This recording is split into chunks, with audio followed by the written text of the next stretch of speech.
Hello दोस्तों, मैं हूं सुमित चौहान और स्वागत है आपका हमारी इस खास पेशकश में। इस वक्त देश की सबसे बड़ी अदालत यानी सुप्रीम कोर्ट से बीजेपी की प्रवक्ता नुपुर शर्मा, जो कि फिलहाल बीजेपी से सस्पेंडेड हैं, पैगंबर मोहम्मद पर उन्होंने जो टिप्पणी की थी उस बारे में सुप्रीम कोर्ट से एक बड़ा फैसला आया है। सुप्रीम कोर्ट ने नुपुर शर्मा को फटकार लगाते हुए क्या कुछ कहा है और क्या है कोर्ट के इस टिप्पणी फैसले के मायने, उस पर हम बात करेंगे और इस पूरे मसले को समझने की कोशिश करेंगे। दरअसल हुआ क्या था कि जो नुपुर शर्मा हैं, इन्होंने इनके खिलाफ जो पैगंबर मोहम्मद पर इन्होंने टिप्पणी की थी उसके बाद अलग अलग राज्यों में इनके खिलाफ एफआईआर दर्ज हुई और देश में सांप्रदायिक तनाव भी भड़का। नुपुर शर्मा ने सुप्रीम कोर्ट में याचिका दी थी कि जो भी मेरे खिलाफ अलग अलग इलाकों में एफआईआर हैं या शिकायतें दर्ज हुई हैं, उन सबको दिल्ली क्लब करके एक साथ दिल्ली में ही वो ट्रायल चले, केस चले और बाकी सारे देश की जो शिकायतें उनको दिल्ली में ही एक जगह इकट्ठा करके मेरे खिलाफ जो भी अगर जांच है वो की जाए। ये याचिका थी नुपुर शर्मा की। इस पर सुप्रीम कोर्ट ने बेहद सख्त अंदाज में बहुत तल्ख टिप्पणियां की हैं और फटकार लगाते हुए सुप्रीम कोर्ट ने नुपुर शर्मा को कहा है कि आपके बयानों ने पूरे देश को झुलसा दिया, सांप्रदायिक तनाव भड़का दिया, आग लगा दी आपके बयानों ने। और जैसे आपने टीवी पर ये भड़काऊ बयानबाजी की थी, उसी तरह से आपको टीवी पर ही जाकर देश से माफ़ी मांगनी होगी, आपको टीवी पर बैठकर माफ़ी मांगनी होगी। ये सुप्रीम कोर्ट ने कहा है नुपुर शर्मा के मामले में।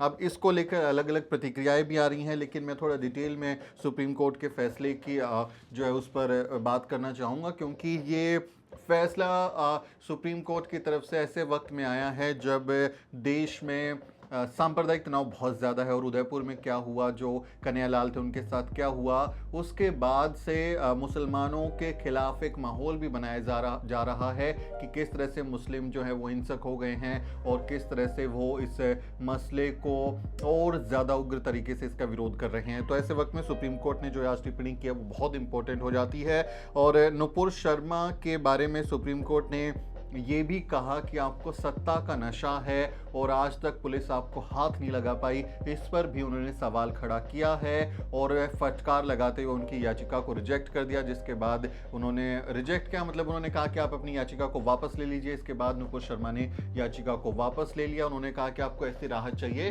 तो हाई कोर्ट चले जाइए। क्या कहा है सुप्रीम कोर्ट ने, वो पॉइंट्स में मैं आपको समझाता हूँ, फिर इसके कुछ मायने हम तलाशने की कोशिश करेंगे। अदालत ने नुपुर शर्मा के बयान में कहा कि ये पूरा विवाद टीवी से शुरू हुआ है और वहीं पर जाकर आप पूरे देश से माफ़ी मांगे। आपने माफ़ी मांगने में बहुत देर कर दी, ये अहंकार भरा रवैया दिखाता है।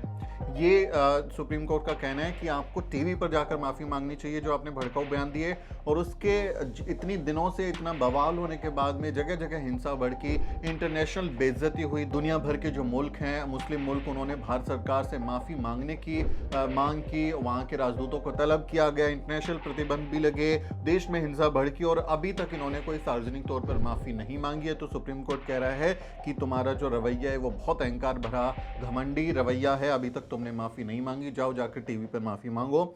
अदालत ने कहा कि जो उदयपुर में जो हुई है वारदात, उसके लिए भी तुम ही जिम्मेदार हो और तुम्हारे बयानों की वजह से ही देश में ऐसे हालात हो गए हैं। ये भी कहना है सुप्रीम कोर्ट का। बहुत बड़ी टिप्पणी की है कि उदयपुर में जो वारदात हुई है, जहां दो मुस्लिम लोगों ने एक टेलर जो है कन्हैयालाल, उनकी हत्या कर दी, बर्बर हत्या कर दी, उसके मामले में कह रहे हैं कि ये तुम्हारे बयानों की वजह से इस तरह के हालात बन गए हैं, देश में इतनी नफरत तुम्हारे बयानों की वजह से हो गई है। और इसमें जो है ये भी कहना है सुप्रीम कोर्ट का कि पैगंबर के खिलाफ टिप्पणी या तो सस्ता प्रचार पाने के लिए है या किसी राजनीतिक एजेंडे के तहत या किसी घृणित गतिविधि के तहत आपने की है। सुप्रीम कोर्ट ने बहुत सख्त टिप्पणी की है कि या तो तुम सस्ती लोकप्रियता चाह रहे थे कि जल्दी फेमस हो जाऊं मैं इस तरह की बयानबाजी करके, या आपका कोई एजेंडा है कि देश में कुछ आप तनाव पैदा करना चाहते हैं, देश को तोड़ना चाहते हैं, आपने कुछ पॉलिटिकल आप अपने एम्बिशंस के लिए काम कर रहे हैं, ये इसके खिलाफ कोई नफरत ही आपका एजेंडा है, या फिर ये सस्ती लोकप्रियता पाने के लिए आपने ऐसा किया है, ये भी कहना है कोर्ट का। और कोर्ट ने कहा है कि जो मोहम्मद के खिलाफ टिप्पणी जो आपने की है उसमें बहुत देरी से आपने माफ़ी मांगी है, ये दुर्भाग्यपूर्ण घटनाएं हैं, ऐसा नहीं करना चाहिए था।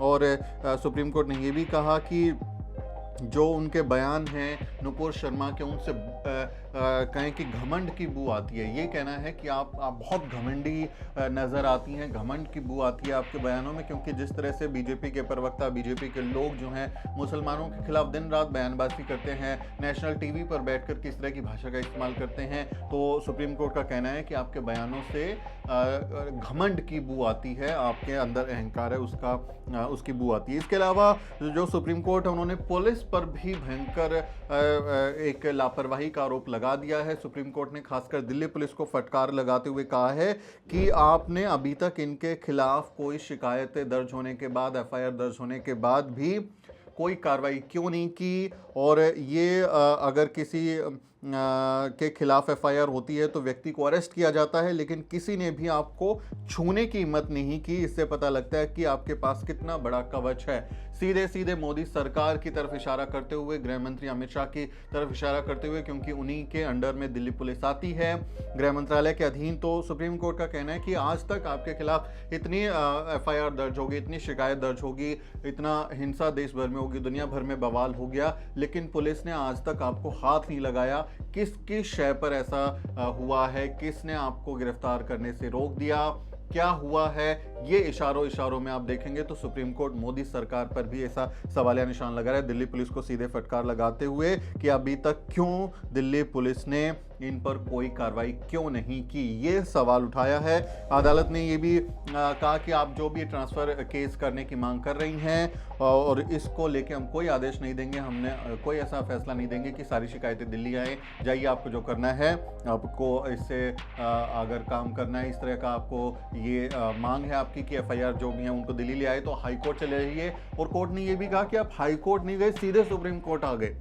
आपको ये मतलब पहले जो सुप्रीम कोर्ट से जो नीचे की अदालत है, हाई कोर्ट, वहां पर अपील की जानी चाहिए थी, मजिस्ट्रेट कोर्ट में जाना चाहिए था। पहले सामान्यतः नियम क्या होता है कि आप डिस्ट्रिक्ट कोर्ट में जाएंगे, वहां पर आप रिजेक्ट हो गए तो हाई कोर्ट जाएंगे, हाई कोर्ट से रिजेक्ट हो गए तो सुप्रीम कोर्ट जाएंगे। लेकिन नुपुर शर्मा सीधे सुप्रीम कोर्ट पहुंच गई। तो वो कहता है कि सुप्रीम कोर्ट ने कहा है कि भाई ये तो आपकी सत्ता का, ताकत का नशा है। आप सीधे सुप्रीम कोर्ट में हाथ धमके कि मेरे ऊपर ये कार्रवाई हो रही है, तो मैं सीधे सुप्रीम कोर्ट जाऊं और बोलूं कि इसको आप रिजेक्ट कर दीजिए, सारी एफआईआर को इधर ले आइए या मुझे कुछ राहत दीजिए। तो आपने तो पूरी जो जुडिशियल प्रोसेस है उसी को बाईपास कर दिया। डिस्ट्रिक्ट कोर्ट में आप गए नहीं, आप हाई कोर्ट गए नहीं, सीधे सुप्रीम कोर्ट आ गए। तो ये ताकत का नशा है आपका, और ये ताकत का नशा ही बोल रहा है, ये कहना है सुप्रीम कोर्ट का।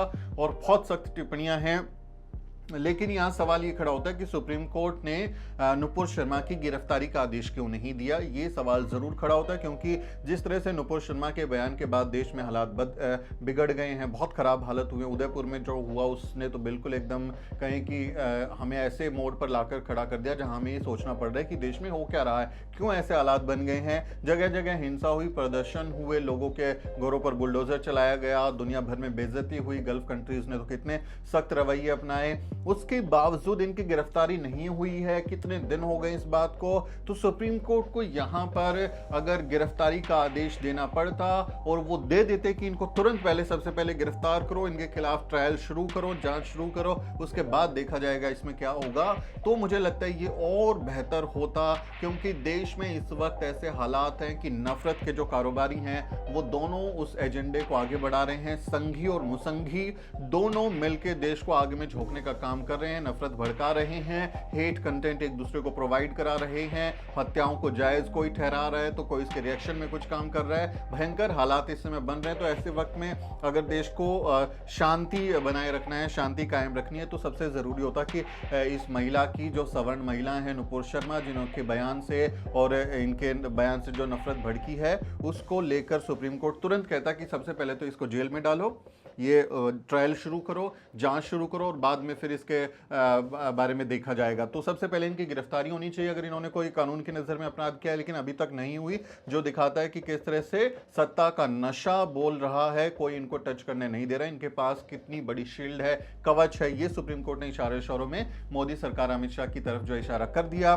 इसके अलावा सुप्रीम कोर्ट क्या कर सकता था कि सुप्रीम कोर्ट जो है वो नविका कुमार जो टाइम्स नाउ की एंकर हैं उनके खिलाफ भी एफआईआर दर्ज करने या उनको गिरफ्तार करने का आदेश सुप्रीम कोर्ट को दे देना चाहिए था, क्योंकि सारी जो नाश की जड़ है वो टीवी मीडिया है। वहीं पर ये वो बीजेपी प्रवक्ता की तरह ही वहां पर भाषण देती हैं, रिपोर्टर एंकर जो भी हैं उनके मनु मीडिया के लोग, और ये भी फिर वहां जाकर अपना एजेंडा चलाते हैं। तो सुप्रीम कोर्ट को नविका कुमार को अरेस्ट करने का भी आदेश देना चाहिए था। अगर दे देते तो बहुत अच्छा रहता। साथ साथ सुप्रीम कोर्ट को एक जो मीडिया इंडस्ट्री है, जो खासकर टीवी चैनल है जो नफरत का एजेंडा फैलाते हैं, उन पर भी रोक लगाने के लिए कोई काम करना चाहिए था कि जब वहां पर इस तरह की भड़काऊ बयानबाजी होती है, इस तरह के घटिया कंटेंट को वहां प्रमोट किया जाता है, एजेंडा सेटिंग की जाती है, जिससे देश में दंगों जैसे हालात बन जाएं, जिससे देश में मारकाट जैसे हालात बन जाएं, इतनी बुरी स्थिति हो जाए, तो फिर वहां पर भी बैन लगना चाहिए। उस पर कोई ना कोई एक्शन सुप्रीम कोर्ट को लेना चाहिए था और कोई सख्त टिप्पणियां टीवी मीडिया पर भी की जानी चाहिए थी, बल्कि उस पर कोई रोक लगाने के लिए मॉनिटरिंग कमेटी या कुछ इस तरह का भी सुझाव या कदम जो है सुप्रीम कोर्ट की तरफ से उठाया जाना चाहिए था। हो जाता तो बहुत अच्छा रहता। सबसे पहले इसको गिरफ्तार किया जाता और टीवी मीडिया पर भी कुछ ना कुछ कार्रवाई होनी चाहिए थी, क्योंकि वहीं से शुरू हुई है पूरी फसाद। तो उस पर सुप्रीम कोर्ट ने हालांकि ऐसा कुछ नहीं कहा।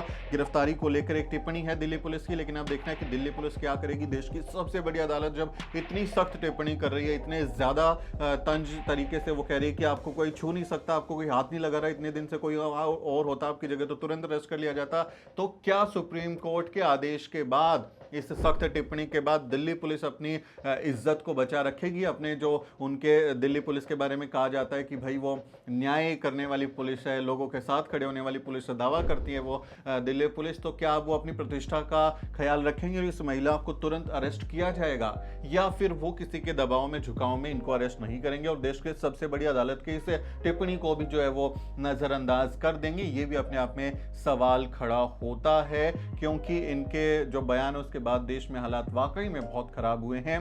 अब यहाँ पर मैं देख रहा हूँ सोशल मीडिया पर कि कुछ लोग जो हैं वो ये भी कह रहे हैं कि सुप्रीम कोर्ट ने टिप्पणी तो की लेकिन गिरफ्तारी का आदेश उस तरह से नहीं दिया और ये तो बहुत सस्ती सी चीज़ है कि आप टीवी पे जाके माफ़ी मांग लो।